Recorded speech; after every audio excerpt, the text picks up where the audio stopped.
Hi everyone, it's Hannah here from Hannah's Decodes. I'm Hannah. Um, Today I thought I'd share a little message I got while I was having a bath last night. I find baths are a great way of really relaxing the body and asking the universe, creator, God, whatever you want to connect with and what you feel comfortable calling the creator, God, whatever you feel comfortable. I asked what would be a good bit of information to share with people who might be inclined to watch my videos on YouTube. And I was told by the universe, creator, that to talk perhaps about space. And as soon as I got the word space in my mind, I was shown an episode of The Simpsons where Homer is kind of contemplating, it looks like he's contemplating, and he's looking out the window, and you can see that from his kind of house window he's sort of rising up, going into the suburb he's in, almost like some of the meditations I do, and expanding out past the suburb to the city he's in, the country, the universe, and then he's in this kind of incredible multiverse, and then it almost comes back down into him, and this multiverse is in his cells, or a cell. So and then you see his sort of thought running through. It's come out of his cell, and then it's going through all the organs of his body, and then out through his head. So it's how, I don't know if you know how the Simpsons animation cartoon shares a lot of stuff that happens, that the shows happened kind of years and years ago, and these things come true. Some of the storylines come true, which is really bizarre. And my feeling is, perhaps, I don't know if they have some kind of looking glass, but perhaps they know what's planned ahead of time as well. So anyway, so I thought that was kind of interesting, and when I saw that, it rang true to me, that Simpsons kind of where we contain our own universe, or perhaps many universes within us. And so I started contemplating on how to access our internal universe, and I was shown through the belly button.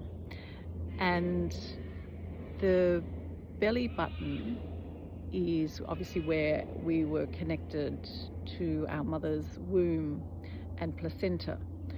And the placenta is, what I was getting, is almost like a blueprint for our entry into our physical universe. So we've obviously got some agreement to be with our parents, and we're picking up their blueprint of how they see the world. So that's how we all have an agreement on what we see in our physical world, and a lot of the beliefs in our physical world. And I was also sort of shown to our internal universe is almost like a twin to our external universe, but like twins, they're an individual, and there's subtle differences. So sorry, I'm getting really distracted by the view. I keep looking out at the view. I'll turn the camera around. I'm in the national park again, and I'll show you the view. But I seem to feel really comfortable talking, I don't know, about this and looking at the water and the rocks and stuff. So yes, this twin universal phenomena, I suppose. And I was shown to access our universe. We enter via the belly button area, and when I did that, it was kind of like going into space, and then there were all these different little shiny dots, which were like their own little mini universes, but it was so many of them that it looked like they were touching. unless you kind of went up close and then you saw that they were a long way away. So I was thinking, what's the purpose of coming into our internal universe?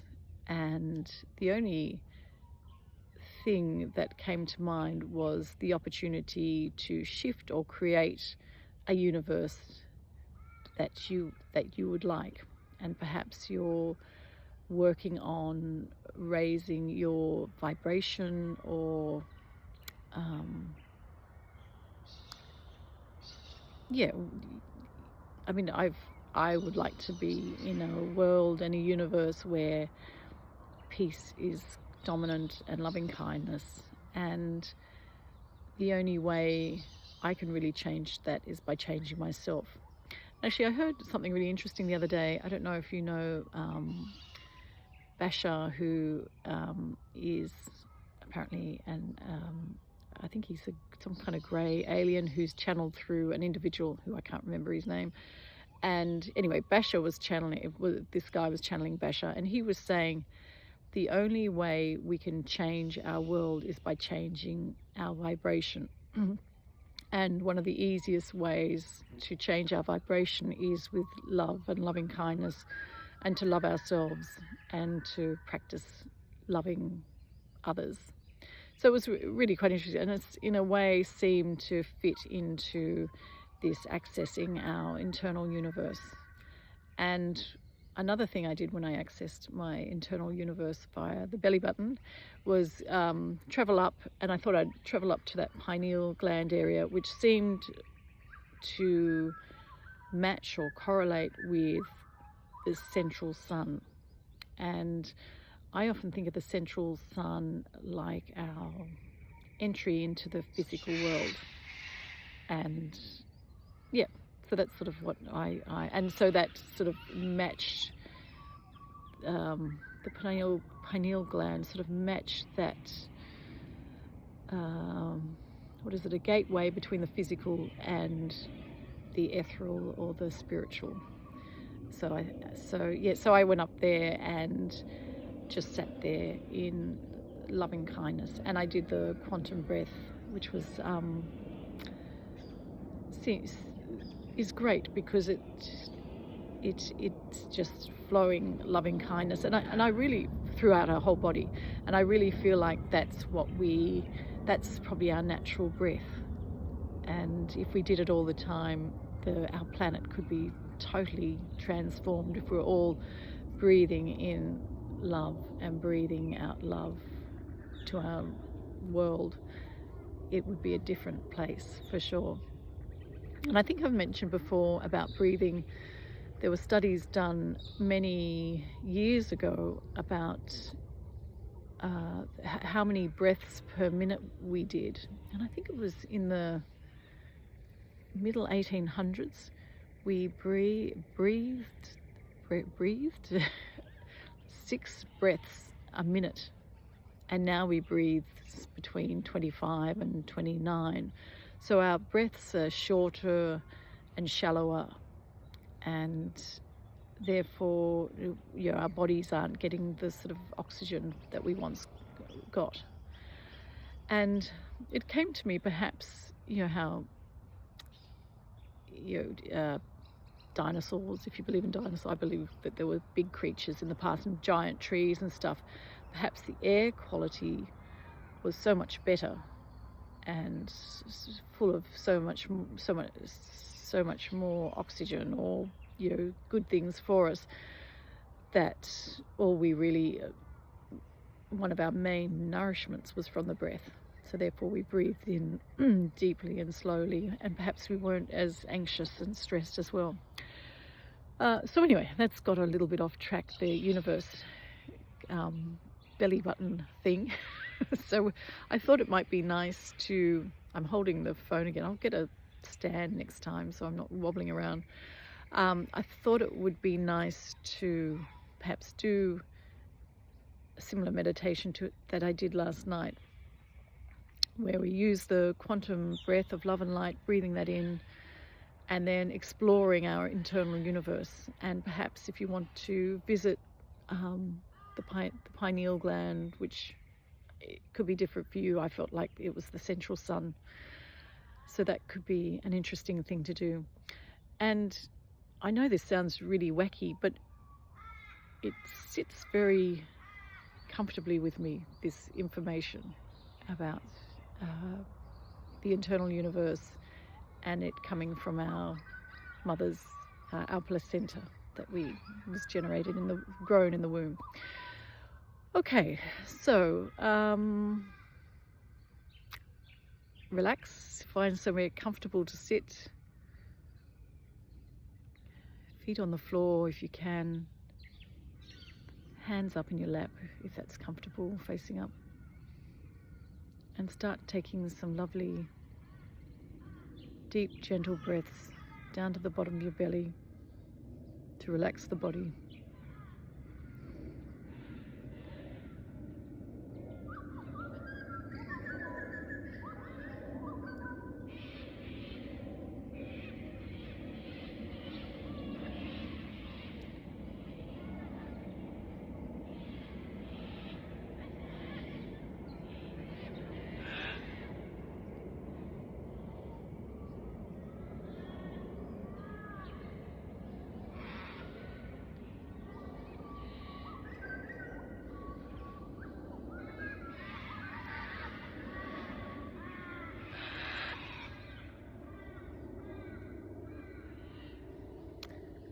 Now feel like you're at the entrance of your belly button on the outside of your body.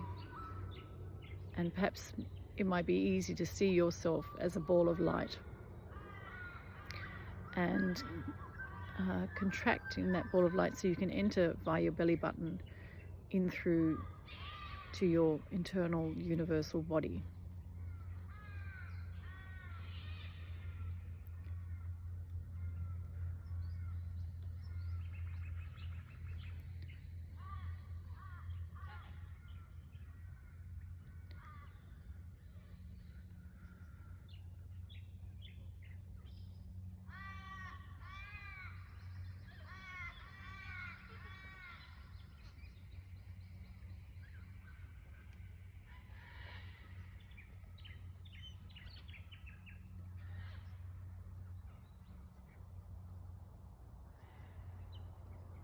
Start exploring your universe, your internal universe.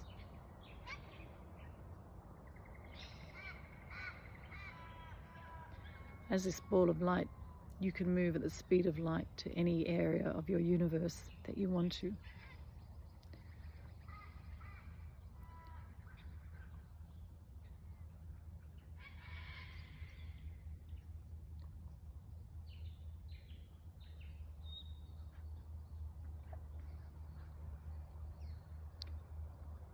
And keep using the breath of breathing in love and light into your body. Helps the body to relax.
And when you're ready, maybe head up to the area of your pineal gland and just see what that looks like.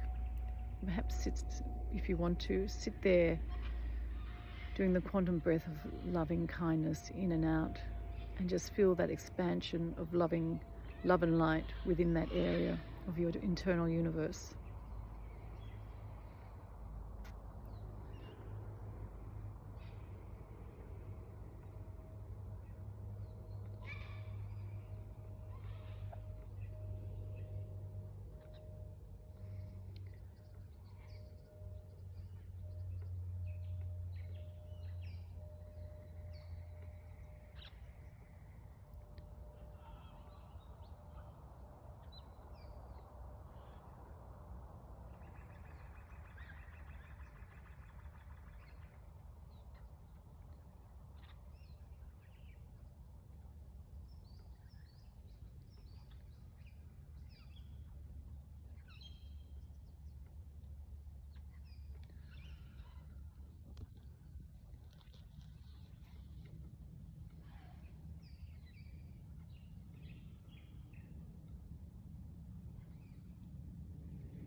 Okay, and pause if you'd like to continue the meditation.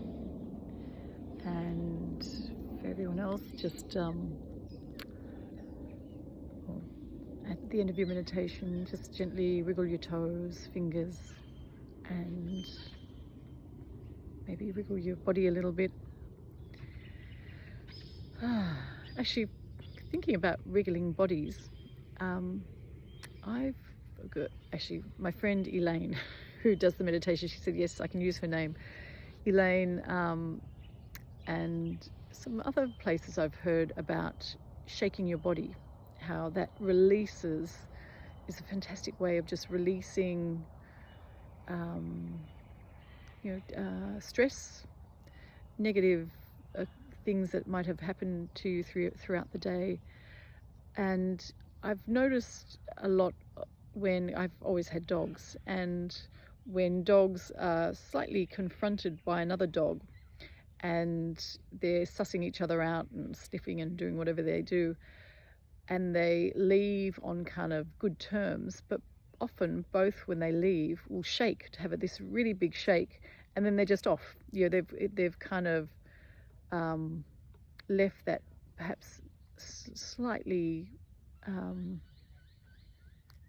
maybe a slightly stressful interaction. Maybe they're two male dogs that are sort of sizing each other up, but they don't want to fight, and they just walk on. So, but they shake, and they just left that moment behind. So shaking the body. I won't shake my body because the camera's shaking enough with me just holding it. So I hope you enjoyed that. Was there anything else? I do have some notes here. I think I've covered everything. But another thing I haven't done, and I thought would be nice to do, and I'll try do my best to remember to do this at the end of most meditations, is to give you all a gift. And this is something we've done in our meditation group for a long, long time. At the end of it, we go around and give each other a gift. And it's just the first thing that comes to mind. So you sit quietly and you think of the person you're going to give a gift to. And I think I've mentioned before, I use Tree of Life again, and I see a lot of the meditation people that I do meditation with, that we're connecting quite closely on a branch of a tree of light. And so I sort of go up into that kind of a little fork of the tree and go there and ask what would be the most beneficial gift for this person. And I usually get an image that comes to me. Occasionally I get words, but usually I get an image. Some people get words most of the time, or a little sentence. So I thought, I actually did it last night in the bath, because I thought I would like to remember to do this, and I thought it was a nice gift. I kind of did a little practice run of giving you guys a gift. and I focused on my viewers on YouTube, or the viewers on YouTube, and I got a little, actually I got a message. There were words saying, if you felt inclined to, practice listening to the universe. And I'm pretty sure I've mentioned in previous videos, for years and years and years, when I go to bed or get ready to go to bed, I used to hear what I felt like is the song of the earth. And it was almost like a combination of trumpets blowing and an organ playing, but not a particular tune, but just this kind of, I don't know if you've heard Tibetan trumpets when they do ceremonies. They have these really long trumpets, Tibetan Buddhists, and the trumpets sound like that, and there's no particular song they're playing or notes. It's just they go for it. It's kind of this, create sound and noise. And so yeah, it sounded like that, a combination, and it was really quite pleasant and interesting. And I used to hear it and go, wow, this is amazing. And then for a number of years, I think perhaps maybe during COVID, and maybe that's just being a little bit stressed, I haven't heard it. And I haven't heard it actually since then, really, perhaps the middle of COVID or something. But lately I have been hearing a hum, and it's not quite a mechanical hum. It's yeah, quite really faint, but I can hear it. So I just thought that could be a nice practice. Perhaps get into that nice belly breath of love and light and relax your body, and just don't try hard to listen, just see if it comes to you. So that's the gift if you want to embrace that. Okay, so thanks so much, guys, and if you felt like it, please like, share and subscribe, and I'll see you next time. And I'll bring a stand next time, because I had a peek during the meditation, and it's pretty wobbly. I wouldn't want to look at this wobbly thing. Oh, actually, I'll turn around again the camera so you can see the earlier morning view. I hope you can see that, of the beautiful river. I'm trying to see what I'm showing you. Yeah, I think you can see that. Okay. And I had a few ducks visit, but they've taken off. I think they remember me and go, yeah, she's not giving us food. Okay then, thank you guys. See you next time. Bye.